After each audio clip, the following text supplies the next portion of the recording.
walang kulang sa General Appropriations Act. Ayun. Ang kino-question bilang unconstitutional ay batas, hindi report.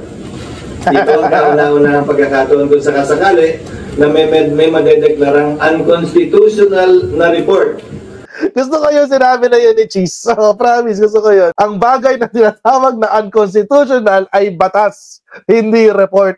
Wala nga naman kasing ganon. Sino ba nagsabing nagiging illegal ang isang report? Nagiging unconstitutional na isang report. Oo, report lang naman yun, hindi naman naka-finalize yan. Dito, sa page 1 to 6, balik natin yung pinakita ko sa inyo, Papeles. Finally, naglatag na ng kaso ang partido ni Congressman Ungas at ni si Vic, dating Executive Secretary. Oo, mukhang magkakaroon tayo ng showdown, guys. ES versus ES. Parang ganun ang mangyayari. ES fired versus ES hired. Ito kasing balita. Supreme Court urged to declare 2025 budget unconstitutional. Yan po, nag-file na po ng kaso ang partido ni Congressman Ungas at ni Vic Rodriguez sa Korte Suprema. Well, they say it was yesterday, kahapon daw. Pero wala naman balita kahapon, ngayon sila nag-announce. Sabi ni Vic Rodriguez, the biggest money heist, 6.352 trillion pesos.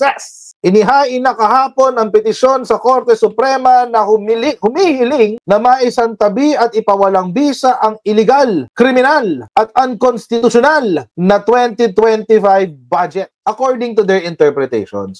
Sila-sila lang ho yan. Hanggat hindi ho dinedeklara ng Korte Suprema na illegal, criminal, or unconstitutional yung ating 2025 national budget, sila-sila lang ho yan. Kwentong lang yan, kwentong DDEBs lang yan, kwentong EBAC lang yan. Ang mga senador at kongresista na hindi tumutol sa pagpasa ng illegal, immoral, at kriminal na BICAM report ay kasabwat sa biggest money heist. Masdan at malaya niyong suriin ang mga larawan kung saan makikita ang napakaraming blanco na nagkakahalaga ng daang-daang bilyong piso. Bilyong piso rin ba ang halaga kung bakit nagtraidor ang mga mambabatas sa ating mga Pilipino at lahat ng mga ay naging bulag, pipi at bingi, maging maisug, utot mo.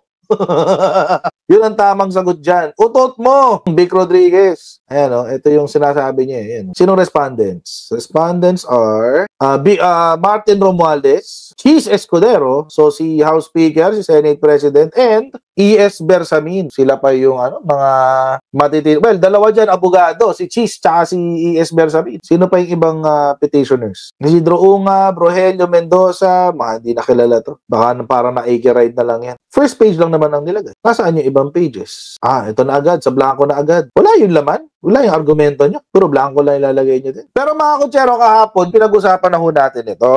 Hindi ho ba may naipakita po ako sa inyo na dokumento? Tingnan nyo mga kutsero, wala silang pinapakitang page 1 to 13, di ba? Sa propaganda ni Isidro Ungab, wala kayong nakikitang page 1 to 13 netong bicameral conference report. Ang pinapakita lang nila, puro yung blanco. Di ba? Puro ganito lang. Alam nyo kung bakit? Sasabihin ko sa inyo kung bakit. Kasi pag pinakita nila yung original, yung page 1 to 13, durog sila. Puro amendments to special provision.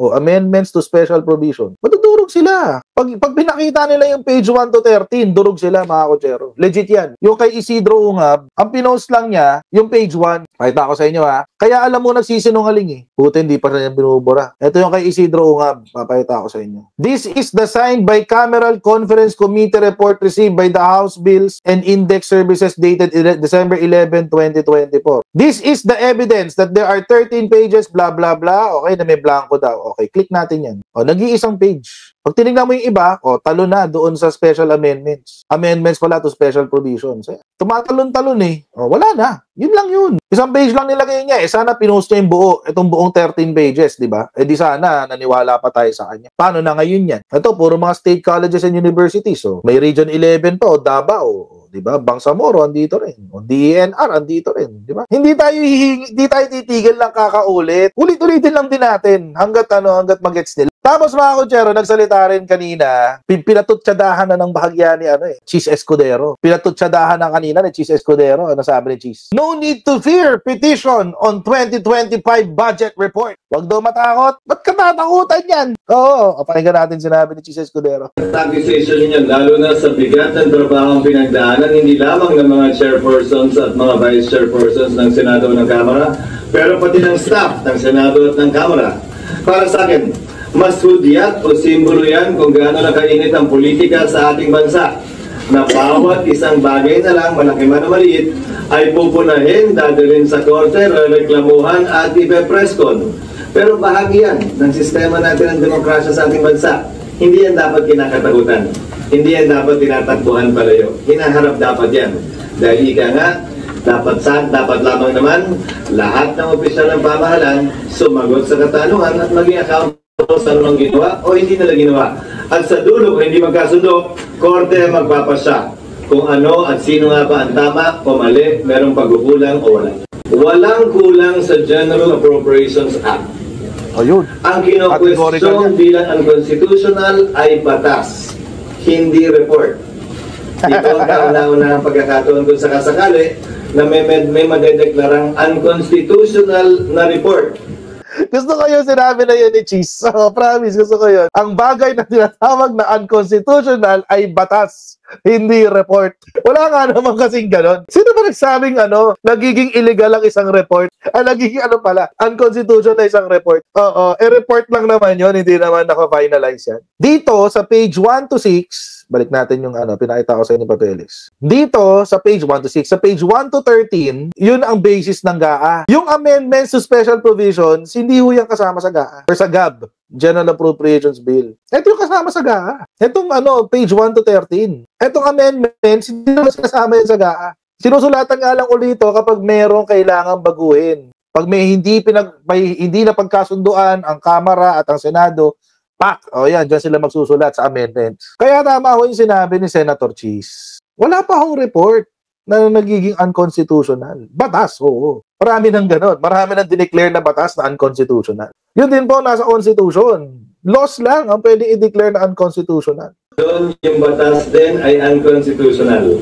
There's always a first time, pero hindi ko pa nakikita yung nangyari. There's always a first time. Malay natin, di ba makachamba, ito yung kauna-unahan jurisprudence na magde-declare sa isang report na unconstitutional. Pero mga kutsero naman, siguro naman sa dinami-dami ng mga digest na inassign sa amin ng constitutional law professor namin, siguro naman dadampi sa aming mga kasong pinag-aaralan kung meron mang isang report na naging unconstitutional. Yung anti-terror law nga ay ginawa namin ng digest Kailan lang yun? 2020 lang yun. Tingnan natin kasi si Senator Cheese nga tagal-tagal ng abogado yun. Wala pa siya nakikita na report na dineclare na unconstitutional. Alam nyo kasi mga kutsero, ang report, it's really a living document. Pag sinabi natin living document, nagbabago ho talaga yan. Pero yung batas, it doesn't change. Consistent yan. Niraratify yan ng Kongreso, pinipirmahan ng Presidente, nilalagay sa gazette ng isang linggo para maging official.